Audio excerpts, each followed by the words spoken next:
Hello my dear student, welcome to our YouTube channel. बेटा अपना जो फाइनेंशियल अकाउंटिंग टीवाई बीकॉम का है, ऑलरेडी चैप्टर नंबर 4 हमने इन्वेस्टमेंट अकाउंटिंग ख़त्म कर दिया है। अभी जो चैप्टर चल रहा है बेटा, चैप्टर नंबर 1 अपना preparation of final account of a companies. हालांकि बहुत सारे बच्चे लोग को ये चैप्टर हालांकि डिफ़िकल्ट कुछ भी नहीं है इसमें, खाली लेंथी है। मतलब आपको करीब करीब एक सम खत्म करते करते आपको 5 से 6 पेज चले जाएंगे। हालांकि सम बड़े होते होते बहुत ही सिंपल है, बस आपको खाली एक फॉर्मेट आपको याद रखना है और इजीली आप करोगे। हालांकि मैं 3 दिन से प्रिपरेशन कर रहा था, फॉर्मेट कैसे लिखना है बच्चे लोग को। देखो आपने देखा रहेगा एकदम कलरफुल पेन से कैसे लिखना है। हालांकि मेरे को पता है कि एकदम सिंपल वे में आपको समझाना है कैसे लिखना है, क्या लिखना है। और डोंट वरी, आप ज़रा भी टेंशन मत लो, मैं आपको ये चैप्टर आराम से आपको बता दूंगा कैसे क्या करना है। बस एक चीज़ छोटी सी रिक्वेस्ट है, हाथ में पेन या तो पेंसिल और अलग अलग कलर की पेन लेके रहो तो आपको पता चले। देखो इक्विटी एंड लाइबिलिटी, उसके अंदर आता है शेयर होल्डर फंड, उसके अंदर है बेटा शेयर कैपिटल और रिजर्व एंड सरप्लस। ऐसे आपको अलग अलग करके क्या करना है, लिखना है, आपको इजीली आ जाएगा। हालांकि मैंने लिखा है, आप लोग को भी लिखना पड़ेगा। तो सबसे पहले बेटा chapter number 1 preparation of final accounts of a company. बहुत सारे बच्चे लोग अभी से बोल रहे हैं सर बायबैक ऑफ शेयर कराओ। सबसे पहले जो सिंपल है उसको करो। बायबैक ऑफ शेयर भी मेरे हिसाब से बहुत ही ज़्यादा सिंपल है, वो भी मैं आपको करा दूंगा, कोई भी चीज़ छोड़ने वाला नहीं हूँ, सभी करा दूंगा। अपन ये थोड़ा सिंपल है तो उसको हम सबसे पहले कर लेते।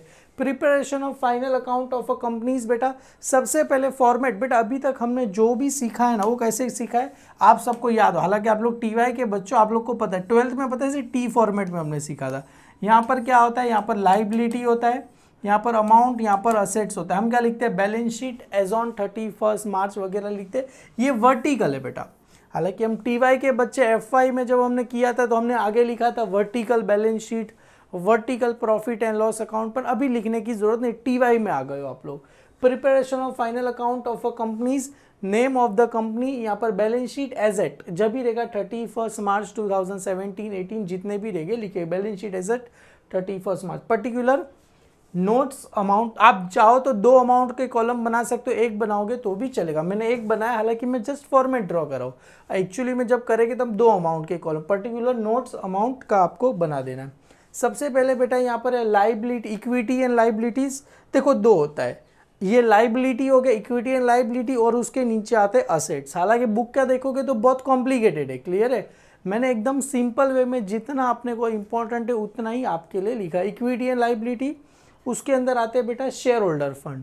शेयर होल्डर फंड के अंदर है शेयर कैपिटल और रिजर्व एंड सरप्लस। ध्यान से सुनना, देखो ये इक्विटी एंड लाइबिलिटी है, उसके अंदर है शेयर होल्डर फंड, उसके अंदर है नॉन करंट लाइबिलिटी, उसके अंदर है करंट लाइबिलिटी। समझ में आ रहा है, 3 है, equity and liability, share holder fund, non current liability, current liability. अभी शेयर होल्डर फंड के अंदर 2 है, शेयर कैपिटल और रिजर्व एंड सरप्लस। और शेयर कैपिटल के लिए हमेशा नोट बनता है, रिजर्व एंड सरप्लस के लिए भी नोट्स बनता है। सर क्यों?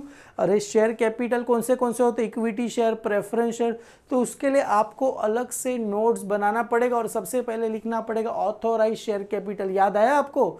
ऑथोराइज शेयर कैपिटल आएगा, ऑथोराइज, फिर उसके आएगा इशू, सब्सक्राइब, पेड। अब नोट में बना के आपको बता दूंगा, हालांकि ये आगे भी आप सभी बच्चों को पता है। रिजर्व एंड सरप्लस में कहता है general reserve, reserve fund, provident fund, profit and loss account, ये सारे आपको आएंगे, क्लियर है। रिजर्व एंड सरप्लस हो गया, यहाँ पर इसका भी वर्किंग नोट बनेगा। नॉन करंट लाइबिलिटी, उसके अंदर आता है लॉन्ग टर्म बोरोइंग और other long term liabilities. Long term borrowing में आते हैं सर डिबेंचर्स वगैरह आते हैं, क्लियर है, बैंक से लोन लिया वो सब आपको आ जाएंगे, क्लियर है। लॉन्ग टर्म बोरोइंग और loan long term, other long term liability, ये 2 है बेटा। करंट लाइबिलिटी में शॉर्ट टर्म बोरोइंग, मतलब आपको बैंक ओवरड्राफ्ट वगैरह पकड़ के चलो, शॉर्ट टर्म बोरोइंग में आ गया। ट्रेड पेबल, ट्रेड पेबल में क्या आता है सर, क्रेडिटर आएगा, बिल्स पेबल आएगा, अदर करंट लाइबिलिटी और शॉर्ट टर्म प्रोविजन, क्लियर है। ये आ गया, मतलब टैक्स कुछ ही आउटस्टैंडिंग वगैरह रहेगा, वो अदर करंट लाइबिलिटी या तो शॉर्ट टर्म प्रोविजन में लिख सकते। फाइनली यहाँ पर आपको क्या कर देना है, टोटल कर देना है। उसके बाद आते हैं बेटा असेट्स। असेट्स में 2 ही है, जैसे यहाँ पर 3 थे सर, 3 कौन सा था, share holder fund, non current liability, current liability. यहाँ पर 2 ही है, नॉन करंट असेट्स और करंट असेट। असेट्स में 2 है, roman 2 assets, non current assets और current asset. Non current assets के अंदर सबसे पहले आते हैं फिक्स असेट्स। फिक्स असेट्स आता है, नॉन करंट इन्वेस्टमेंट आता है, long term loan and advance आता है, अदर नॉन करंट असेट्स आता है। अभी जैसे फिक्स असेट्स दो टाइप के होते हैं, टेंजिबल, इनटेंजिबल। आप सभी को पता है टेंजिबल में क्या क्या आता है, land and building, plant and machinery, furniture, free hold property, lease hold property. Intangible assets आप सभी को पता है goodwill, patent, trademark, copyrights. Clear है, ये आ गया बेटा। और आगे बढ़ते करंट असेट्स में सबसे पहले क्या आता है सर, इन्वेंटरीज। इन्वेंटरीज का मतलब होता है स्टॉक, ट्रेड पेबल सभी को पता है, सॉरी ट्रेड रिसीवेबल, डेटर हो गया, या तो बिल रिसीवेबल और कैश एंड कैश इक्विवेलेंट, अलग से वर्किंग नोट बनेगा अपने पास, कैश और बैंक बैलेंस दिया रहेगा अलग से, short term loan and advance. Other current assets में क्या आएगा सर, टैक्स रिफंड, अगर आपको टैक्स पैसा गवर्नमेंट रिफंड देगी तो वो आ जाएगा, और टोटल आपको आ जाएगा। क्लियर है, यहाँ पर अपना बैलेंस शीट का फॉर्मेट खत्म होता है। आगे बढ़ते हैं, ये जो है बेटा कुछ लोग क्या करते हैं, ये पहले बनाते हैं बैलेंस शीट बाद में बनाते, आपको जैसे बनाना है वैसे बनाओ। एग्जाम में कोई भी ऐसा हार्ड एंड फास्ट रूल नहीं है कि बैलेंस शीट पहले आना चाहिए बाद में आना चाहिए, नहीं, आपको ये पहले आना है तो पहले बनाओ। Profit and loss statement for the year ended 31 मार्च जो भी रहेगा वो लिखेंगे। पर्टिकुलर जैसे यहाँ पर नोट्स, दो अमाउंट का कॉलम बना है, अमाउंट आपको बनाना है। सबसे पहला है बेटा revenue from operation. Revenue from operation का मतलब होता है सेल्स प्लस क्या करना है सर, आपको टोटल अदर इनकम रहेगा, उसको क्या करना है, लिख लेना है। तो यहाँ पर आ जाएगा टोटल इनकम आ जाएगा, मतलब रेवेन्यू फ्रॉम ऑपरेशन मतलब इसकी equal to sales other income, दोनों को प्लस करो, टोटल इनकम आपको मिल जाएगा। अभी इसमें से क्या करना है, लेस एक्सपेंसेस। सबसे पहले लेस एक्सपेंसेस में क्या आता है sir, cost of material consume. Sir cost of material consume क्या होता है, जरा ध्यान से देखो।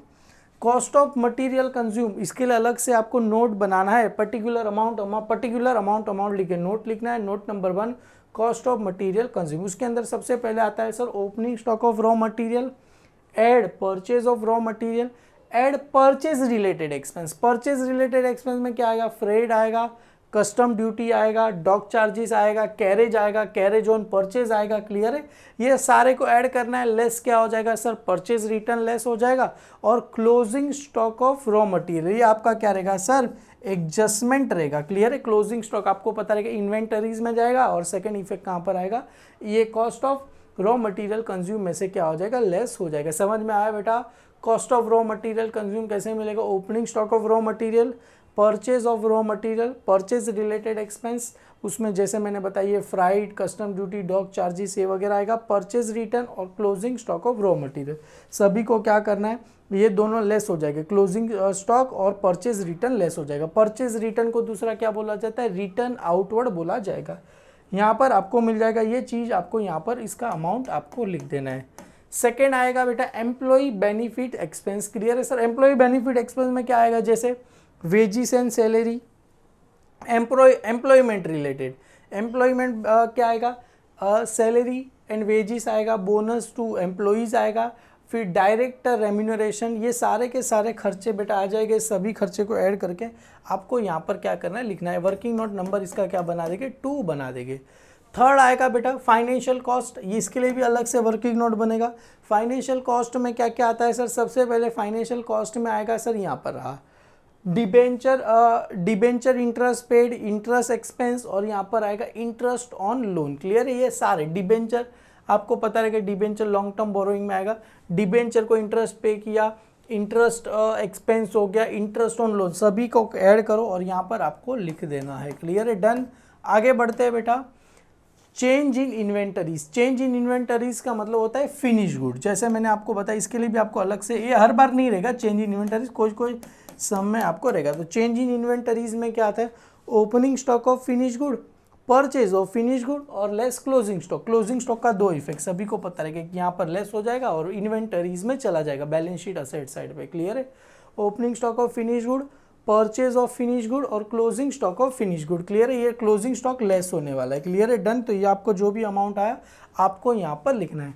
डेप्रीशिएशन एंड अमोर्टाइजेशन एक्सपेंस, मतलब जितने भी डेप्रीशिएशन है सारे, जैसे लैंड है सभी का, वहाँ से तो बैलेंस शीट असेट साइड से लेस होगा। सेकंड इफेक्ट कहाँ पर आ जाएगा, यहाँ पर आ जाएगा। अलग से वर्किंग नोट चाहो तो बना सकते हो, और अदर एक्सपेंस आपको मिल जाएगा। टोटल एक्सपेंस यहाँ पर आ गया, मतलब आपको करना क्या है, टोटल इनकम में से टोटल एक्सपेंस को क्या करना है, माइनस। ये जो टोटल एक्सपेंस आया सभी का, यहाँ पर जितने भी आए सभी को हमने यहाँ पर लिखा, ये इसका वर्किंग नोट 5 बना दिया, इसका कुछ भी नहीं है तो यहाँ पर आ जाएगा नील।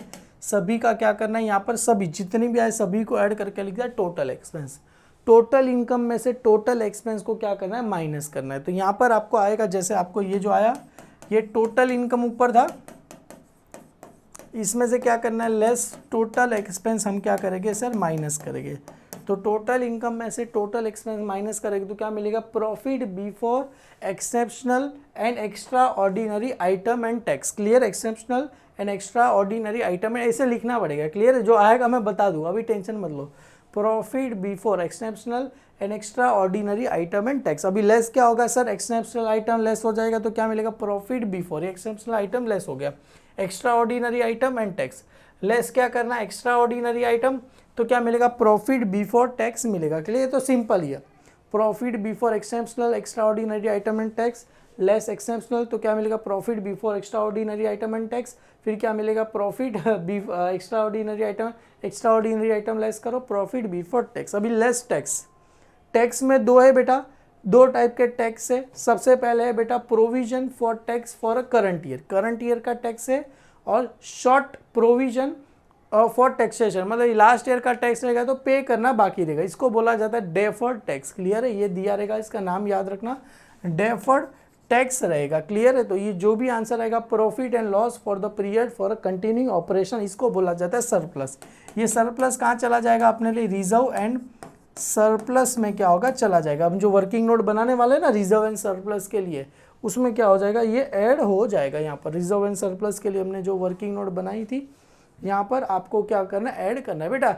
ये फॉर्मेट अगर मेरे साथ ध्यान से एक बार आप क्या करना, लिख लो बस, और कुछ भी नीचे आपने एक बार लिख लिया, आपको सम आ जाएगा।